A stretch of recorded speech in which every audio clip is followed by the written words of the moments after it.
नमस्कार, दैनिक ट्रिब्यून के YouTube channel पर आपका स्वागत है। आज हम आपको रूबरू करवा रहे हैं एक ऐसी शख्सियत से जो लंबे टाइम तक पुलिस में अपनी सर्विस दे चुके हैं, साथ साथ लंबा प्रशासनिक अनुभव रखते हैं, एक अच्छे लेखक भी हैं। इसके अलावा उनको बहुत से अवार्ड भी मिले हैं। जी हाँ, हम आपको रूबरू कराते हैं रिटायर्ड आईपीएस, उत्तराखंड के डीजीपी रहे और वर्तमान में स्पोर्ट्स यूनिवर्सिटी सोनीपत के वाइस चांसलर अशोक कुमार गर्ग जी से। अशोक जी, आपका दैनिक ट्रिब्यून के डिजिटल प्लेटफॉर्म पर स्वागत है। धन्यवाद दिनेश जी, बहुत धन्यवाद। अशोक जी, पहला सवाल मैं आपसे करूंगा, पुलिस से रिलेटेड ही है। आप उत्तराखंड में डीजी रहे, उससे पहले आप लंबे टाइम तक, जब उत्तराखंड अलग नहीं हुआ था, यूपी का ही पार्ट होता था, आपने अलीगढ़ में, अपना प्रयागराज में, आपने नैनीताल में, तमाम तरह पे आपकी मथुरा में आपने एज एसएसपी आईजी सेवाएं दी हैं।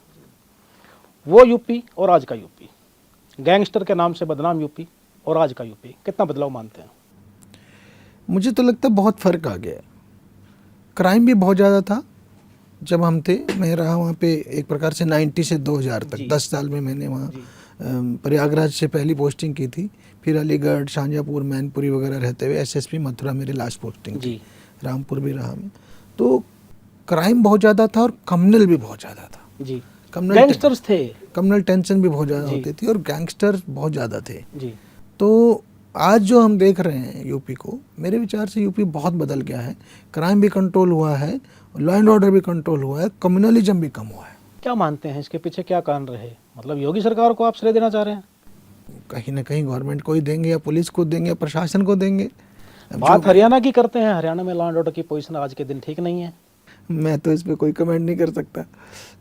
आप उत्तराखंड में डीजी रहे हैं, क्राइम वहाँ भी था एक टाइम पे, और ड्रग्स का वहाँ बड़ा प्रचलन भी हुआ। ऐसा कहते हैं कि आपने भी ड्रग के खिलाफ एक मुहिम छेड़ी थी, एक करप्शन के खिलाफ भी आपने मुहिम छेड़ी थी जी। कितना कामयाब हो पाए थे उसमें? देखिए, ओवरऑल उत्तराखंड में क्राइम ज़्यादा नहीं है, खासकर पहाड़ों में जी। किंतु जो नीचे के 4 जिले हैं, जी। देहरादून, हरिद्वार, उधमसिंह नगर और नैनीताल, इसमें क्राइम है। तो एक तो हमने इसमें वेस्टर्न यूपी का माफिया आकर के एक्टिविटी करता है, एक तो हमने उस पर नकेल कसी। दूसरा, करप्शन पे जब मैं डायरेक्टर विजिलेंस रहा 1.5 साल में हमने, छोटा सा स्टेट है उत्तराखंड, 50 लोगों को जेल भेजा और उसमें बड़े बड़े लोग भी थे, सरकारी वकील भी थे और गजेटेड ऑफिसर्स भी थे। तो पहली बार उत्तराखंड में लोगों में ये डर बैठा कि करप्शन भी क्राइम है। जी। दिनेश जी, जब हम चोरी करते हैं ना तो हम डरते हैं, लूट करते हैं, डर, कोई भी क्राइम करते हो आदमी डरता है ना, पकड़ा ना जाए, चोर डरता है जी। किंतु ये कुछ ट्रेंड हो गया कि करप्शन करने वाले को डर ही नहीं लगता। नहीं, हो उल्टा गया। असल में खाकी का जो खौफ बदमाश में होना चाहिए था, वो खाकी से आम आदमी डरता है।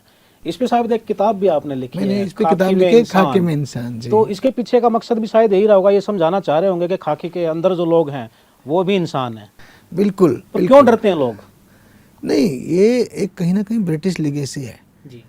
जिसमें खाकी का दुरुपयोग होता था लोगों को डराने के लिए, जिससे उनसे कर वसूल सकें, और लोगों को जिससे उनको जो आज़ादी के आंदोलन में जाते थे इंडियंस, उनको कंट्रोल करने के लिए। तो खाकी का एक खौफ पैदा किया गया कि खाकी मतलब डर, जबकि खाकी तो लोगों की सुरक्षा के लिए है। पुलिस क्रिएट तो लोगों की सुरक्षा के लिए हुई है ना।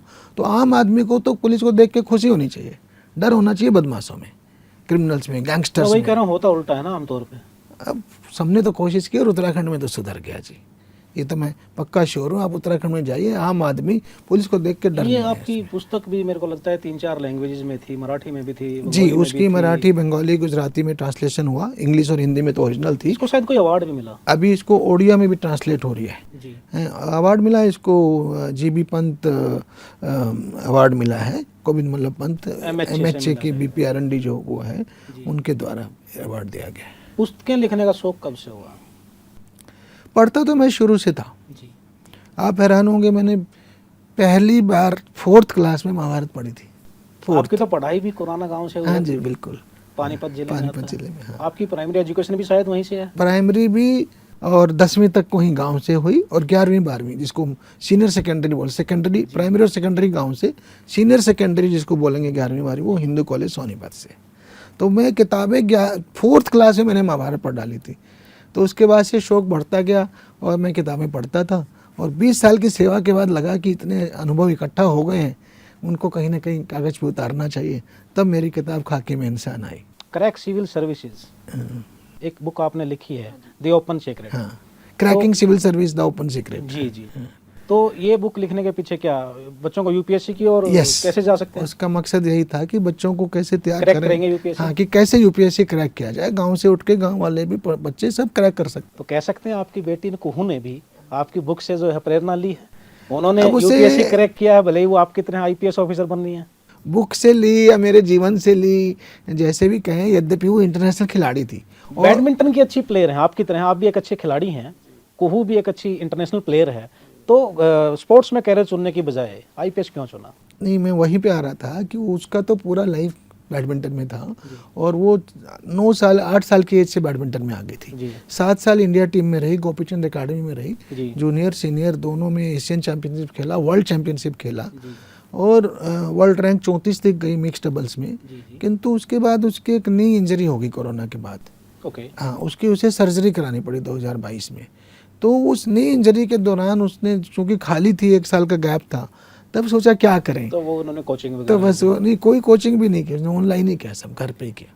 तो तब उसने कहा कि बाबा मैं यूपीएससी देना चाहती हूँ। मैंने कहा नेकी और पूछ जरूर दो। बात बुक की चल रही है, बुक आपने एक लिखी है इंटरनल चैलेंजेस जो है इंडिया में, internal security security challenge. Challenges, उस पर भी एक लिखी है, तो क्या चैलेंज मानते हैं आप?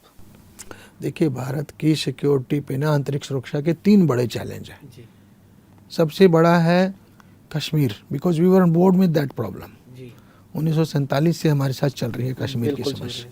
दूसरी है नक्सलवाद, जी जो अब खात्मे की तरफ है, जिस पे हमारा गृह मंत्रालय बड़े उससे लगा हुआ है। जी और तीसरी है नॉर्थ ईस्ट की समस्या, जी तो वो भी अब खत्म होने की तरफ है। अगर मणिपुर को छोड़ दें तो मोस्टली नॉर्थ ईस्ट जो है कंट्रोल में है, मतलब वहाँ की शांति व्यवस्था ठीक है। 3 बड़ी प्रॉब्लम है, बाकी छोटी छोटी बहुत सारी प्रॉब्लम्स हैं। अब उनमें नए नए जुड़ गए, ड्रग्स जुड़ गया, साइबर सिक्योरिटी जुड़ गया, जी ठीक है, कम्युनलिज्म वगैरह जो पुराने टेंशन के इश्यू हैं वो रहेंगे ही, थोड़ा बहुत अप डाउन होता रहता है। बट जो 3 बड़े, जो आतंकवाद की जो बड़ी समस्याएं थी, उस पे भी हमें काफ़ी हद तक सफलता मिली है। सर इंटरनल सिक्योरिटी चैलेंजेस तो हैं ही, और चैलेंज बॉर्डर पे भी बहुत हैं।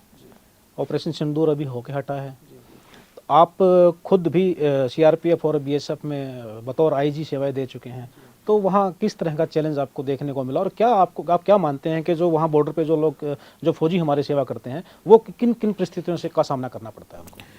देखिए, सीआरपीएफ में तो मैंने कश्मीर समस्या और नक्सल समस्या को देखा था, जी जो मेरी 5 बटालियन थी उस टाइम एसडीआईजी रहा में।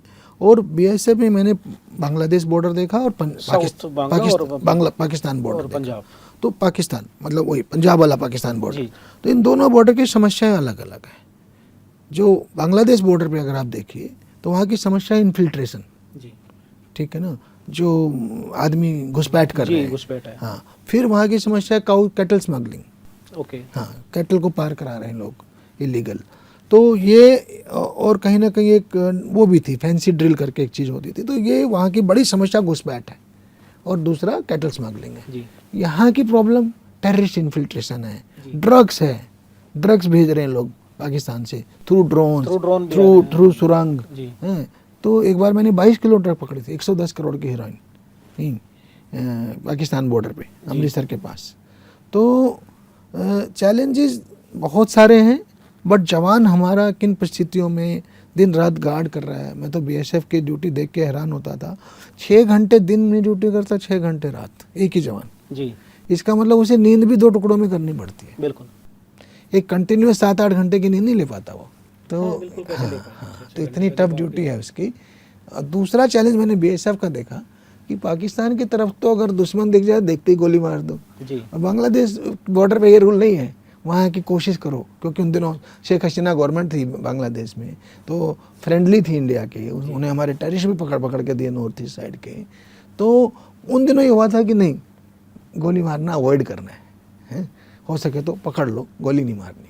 तो वही जवान हमारा एकदम कंफ्यूज हो जाता है कि यहाँ तो भाई ये है रूल और वहाँ ये रूल है।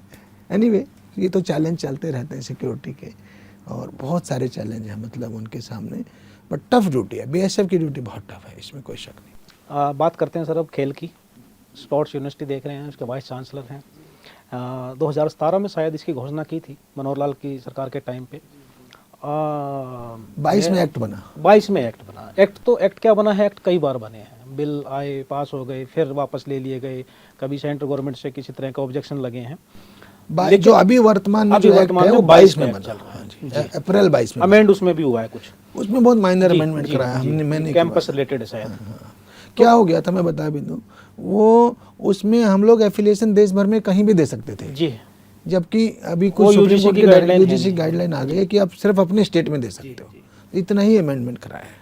तो स्पोर्ट्स यूनिवर्सिटी का अभी तक स्पोर्ट्स स्कूल राई जो है उसी में काम चल रहा है, उसी में क्लासेज लग रही हैं, हॉस्टल भी शायद उन्हीं बच्चों के यूज हो रहे हैं जो स्कूल के बच्चों के लिए हैं। तो अपनी खुद की बिल्डिंग स्पोर्ट्स यूनिवर्सिटी की कब तक बनने की उम्मीद है? देखिए, हमारे प्रयास हैं कि जल्दी शुरू हो। जो एसएफसी उसकी हो चुकी है बिल्डिंग की, किंतु अभी जो है ना, जो उसका मास्टर प्लान है उसके लिए टेंडर फ्लोट हो रहा है। तो मुझे विश्वास है कि जल्दी महीना 2 महीने में इसका बजट भी शायद 800 करोड़ के करीब नहीं, 800 नहीं है, 491, 491। तो ये फेजेस में मिलेगा बजट, तो स्वाभाविक है। हाँ, उसमें शुरुआत में जब पास हो रखा है 491 करोड़ अप्रूव हो रखा है, उसमें भी 3 साल का फेजिंग है। तो अभी फैकल्टी की क्या पोजीशन है? ऑन कॉन्ट्रेक्चुअल बेसिस पे आपने फैकल्टी हायर की है या रेगुलर भर्ती की है? रेगुलर हमने 1 प्रोफेसर और 7 असिस्टेंट प्रोफेसर भर्ती कर लिए, रेगुलर 8 जी। बाकी कुछ डेपुटेशन पे हैं, कुछ कॉन्ट्रैक्ट पे हैं। कोचेज, स्पोर्ट्स ऑफिसर वगैरह मोस्टली कॉन्ट्रैक्चुअल हैं। एक यही है स्टेटस। तो इसमें सर क्या नए कोर्स या अभी तक यूनिवर्सिटी कौन कौन सी डिग्री डिप्लोमा के कोर्सेज ऑफर कर रही है स्टूडेंट्स को? देखिए, प्राइमरीली 2 तरह के कोर्सेज मान लीजिए। एक वो हैं जो 12वीं पास के बच्चे के लिए हैं, और दूसरे वो हैं जो ग्रेजुएट बच्चे के लिए। तो 12वीं पास के लिए एक प्रकार से स्पोर्ट्स में डिग्री हो रही है, स्पोर्ट्स में BA BSc हो रही है जी, ठीक है ना। पहली डिग्री है BPES, bachelor of physical education and sports. ठीक है, कोई भी बच्चा जो स्पोर्ट्स में अपना कैरियर चाहता है, स्पोर्ट्स एकेडमिक्स में चाहता है और चाहता है खेल के साथ साथ पढ़ाई भी होती रहे, तो वो इस BPS में एडमिशन ले सकता है। दूसरी डिग्री है BSc स्पोर्ट्स साइंस, जो थोड़ा फर्दर स्पोर्ट्स साइंस में अपने को प्रोव करना चाहता है, जैसे स्पोर्ट्स न्यूट्रिशन है, स्पोर्ट्स साइकोलॉजी है, स्पोर्ट्स फिजियोथेरेपी है, स्पोर्ट्स जर्नलिज्म भी शायद आपने शुरू किया है। स्पोर्ट्स जर्नलिज्म अभी शुरू कर रहे हैं। बट ये जो ग्रेजुएशन की डिग्री वो पोस्ट ग्रेजुएट है।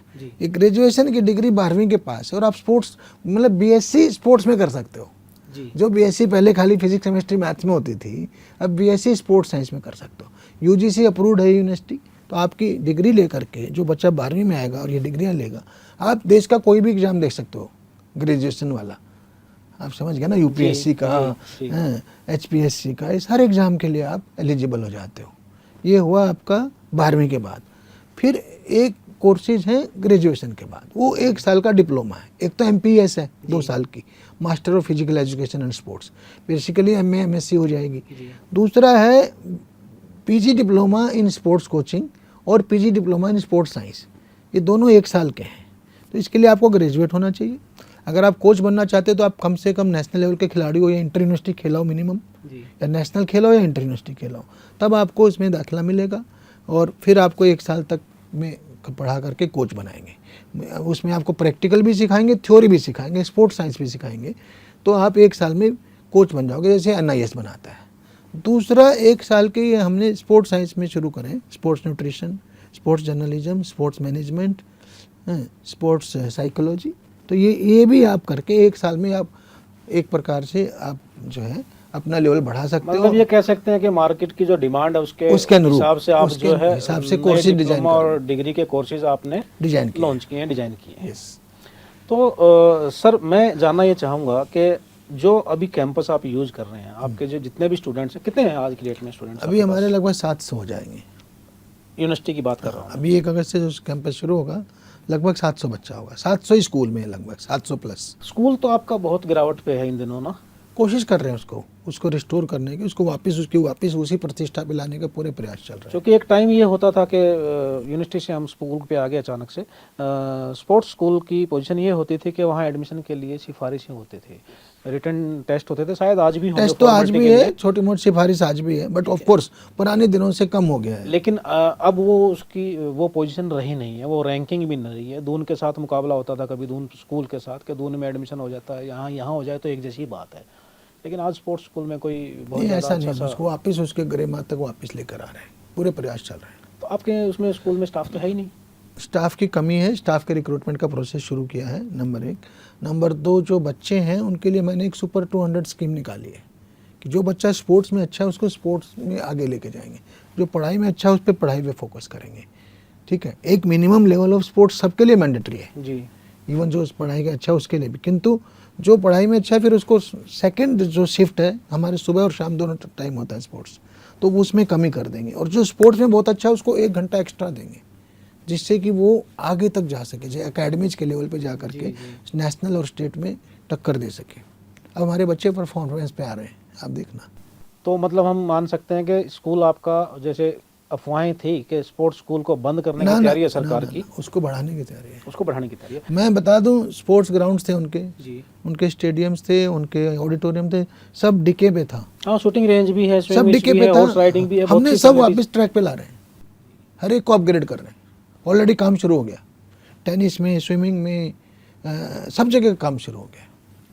सर, मैं ये जानना चाह रहा हूँ कि स्पोर्ट्स स्कूल जो है आपका, उसके बच्चे आर्मी में बहुत गए हैं, दूसरे अलग अलग क्षेत्रों में भी गए हैं, सिविल सर्वेंट है, 19 तो सिविल सर्वेंट, बिल्कुल बिल्कुल, बॉलीवुड में भी गए हैं। रणदीप हुड्डा आपके स्टूडेंट हैं, वो आपके स्कूल के स्टूडेंट रहे हैं।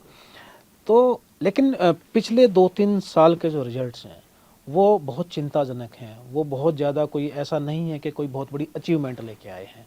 इसके पीछे की क्या वजह मानते हैं? देखिए, इस साल भी हमारे 2 बच्चे सिविल सर्वेंट बने हैं इसी स्कूल के, और आई एम श्योर कि फेजेज आते हैं, और जैसे मैंने कहा कुछ डिक्लाइन का फेज़ था। एक तो इंफ्रास्ट्रक्चर पुरानी हो गई है, स्पोर्ट्स की भी और वैसी भी, तो उसको अपग्रेड करवा रहे हैं। दूसरा, जो टीचर्स की शॉर्टेज हो गई है, उसमें गवर्नमेंट से बात करी है, 6 टीचर और 2 कोचेज को हमने एडवर्टाइज भी किया हुआ है, तो उसको जो है रिक्रूट करेंगे। और तीसरा, जैसा मैंने कहा, फोकस्ड जी, जो है ना, एक प्रकार से फोकस्ड काम चाहिए। जो अच्छा स्पोर्ट्समैन है उसे अच्छा स्पोर्ट्समैन बनाएंगे, जो अच्छा पढ़ने वाला है उसको पढ़ाई पे ज़्यादा एक्स्ट्रा फोकस करेंगे। तो आई एम क्वाइट कॉन्फिडेंट कि रिजल्ट आएंगे। एक सरकार ने प्लानिंग की थी कि हर जिले में एक स्पोर्ट्स स्कूल खोला जाएगा, वो प्लानिंग सरकार की फेल हो गई है। अब सरकार ने डिसाइड ये किया है, इसी बजट में डिसाइड किया है, और वो डिसाइड ये किया है कि जो संस्कृति मॉडल स्कूल हैं, हर जिले का एक स्कूल आइडेंटिफाई किया जाएगा और उसमें एक्सीलेंस सेंटर इन स्पोर्ट्स वो डेवलप किया जाएगा, और उसकी ड्यूटी लगाई है आपकी स्पोर्ट्स यूनिवर्सिटी की। क्या आपके पास कोई प्रपोजल इस तरह का आया है या कोई प्लानिंग इस तरह की चल रही है? अभी एक कमेटी उन्होंने बनाई है जिसमें उन्होंने मुझे भी मेंबर बनाया है, जी, तो काम आगे बढ़ेगा ज़रूर। तो एक्सीलेंस सेंटर बनेंगे। बात ये भी हुई थी कि जो कॉलेजेस हैं या यूनिवर्सिटीज़ हैं अलग अलग, उनमें भी स्पोर्ट्स के एक्सीलेंस सेंटर बनाने की बात इसी बजट में हुई है, तो उसमें भी यूनिवर्सिटी का योगदान रहेगा, तो उसको लेकर क्या प्लानिंग है? वो मेरे नॉलेज में नहीं है, ये स्पोर्ट्स स्कूल वाला मेरे नॉलेज में है, और यूनिवर्सिटीज़ और कॉलेज वाला मेरे पास अभी तक नहीं पहुंचा। पर इसमें मैं हमको मेंबर भी बनाया गया है, इसमें खेल मंत्री, शिक्षा मंत्री जी से बात भी हुई है, ये काम आगे बढ़ेगा पक्का। प्रधानमंत्री नरेंद्र मोदी चाहते हैं कि 2036 के ओलंपिक की मेज़बानी इंडिया करे। बिल्कुल। हरियाणा सरकार ने टारगेट रखा है कि 2036 के ओलंपिक में 36 मेडल। स्पोर्ट्स यूनिवर्सिटी का क्या योगदान रहेगा? जी, ये जो आइडिया है ये कंसीव स्पोर्ट्स यूनिवर्सिटी ने किया था, फिर हमने माननीय मुख्यमंत्री जी को प्रेजेंट किया, उनको आइडिया पसंद आया और उन्होंने इसको एक्सेप्ट किया और बजट में डाल दिया। बजट के लिए पहली किस्त इस साल की 20 करोड़ रुपए स्वीकृत भी किया। तो हमें विश्वास है कि अगर ये ढंग से स्कीम लागू होती है, अगर इसका इम्प्लीमेंटेशन ढंग से होता है अगले 10 साल, तो ज़रूर रिजल्ट आएंगे। क्योंकि देखिए, एक जो खिलाड़ी है उसको 10 से 12 साल का रगड़ा चाहिए ओलंपियन बनने के लिए, और वही स्कीम में एनविसेज किया गया कि बच्चे को हम जो है 10-12 साल की एज में पकड़ेंगे, 10 से 14 साल, और फिर उस पर रगड़ा लगाएंगे। पिछले दिनों स्पोर्ट्स मंत्री हैं आपके, गौरव गौतम जी, उनसे मेरी बात हो रही थी, तो उन्होंने ये बताया था कि हम हरियाणा भर की जो नर्सरीज हैं और अलग अलग जो और एकेडमी चल रही हैं, प्राइवेट हों चाहे वो गवर्नमेंट की हों, उनके जो अच्छे प्लेयर्स होंगे डिफरेंट के, जो ओलंपिक में खेलने के, उनको तैयार किया जाएगा, और ये हम स्पोर्ट्स यूनिवर्सिटी में ही उन बच्चों को असेंबल करेंगे एक तरह से। बेसिकली वही स्कीम है। ये जो मिशन ओलंपिक है, ये क्या करेगी, 10 साल से 14-15 साल तक के बच्चों को एक कंपटीशन कराएगी स्टेट भर का, उसमें एवरीबॉडी कैन कम, और उनमें से सेलेक्ट करेगी कि भाई ये हमने मान लिया 50 बच्चे, 25 बच्चे छांट लिए, ठीक है। जब ये सेलेक्ट हो जाएंगे फिर उन पे फोकस तगड़ा लगाया जाएगा। एक बात जरूर है, इस मॉडल में ये भी डिसाइड किया गया है कि ये नहीं है कि एक बच्चा घुस गया तो 12 साल घुस ही गया, अगर वो परफॉर्म नहीं करा तो ही और शी विल बी आउट, और हर साल उसमें नया ब्लड डालते रहेंगे। ये इसकी योजना है। युवाओं को ड्रग्स की ओर बढ़ने से रोकने के लिए आपने मैराथन भी किया था यूपी में और उत्तराखंड में डीजी थे जब आप, तब तो अब आपके पास स्पोर्ट्स की जिम्मेदारी है, बड़ी जिम्मेदारी है। तो आप खिलाड़ियों को कैसे इससे दूर रखेंगे, इसको लेकर क्या आपने कार्य योजना बनाई है? देखिए, जो देश की युवा पीढ़ी को ड्रग्स बिल्कुल नष्ट करता है, बर्बाद कर रहा है, और ये कहीं ना कहीं दुश्मन की चाल है, आईएसआई की चाल है हमारे देश के खिलाफ, कि इनके युवा को, इनके युवकों को ड्रग्स में फंसा दो तो वो कहीं देश के लिए लड़ने की स्थिति में ही नहीं रहेगा। तो हमें उस जाल में नहीं फंसना है, हमें ड्रग्स से बाहर आना है, चाहे वो खिलाड़ी हो चाहे नॉन खिलाड़ी भी हो। क्योंकि जैसे आपने पंजाब बॉर्डर को देखा, उत्तराखंड में भी हमने देखा, तो ड्रग्स के अगेंस्ट पंजाब उड़ता पंजाब फिल्म बनी है, लेकिन अब पोजीशन हरियाणा की बहुत अच्छी नहीं है। सब जगह जा रहा है। एमएचए की ही रिपोर्ट है कि हरियाणा के 22 में से 13 जिले जो हैं वो ड्रग के पूरे देश में आ चुके हैं, पूरे देश में फैल रहा है। तो उसको हमें युवा पीढ़ी को उससे बाहर निकालना है, क्योंकि ड्रग्स मजा नहीं, ड्रग्स सजा है। और ड्रग्स के अगेंस्ट अवेयरनेस, उसी के लिए हमने मैराथन कराया था कि जो बच्चा अपनी ऊर्जा को सकारात्मक काम में लगाएगा, खेल में लगाएगा, पढ़ाई में लगाएगा, सांस्कृतिक कार्यक्रमों में लगाएगा, तो उसका उसी में इन्वॉल्वमेंट रहेगा, फिर वो ड्रग्स की तरफ नहीं जाता है।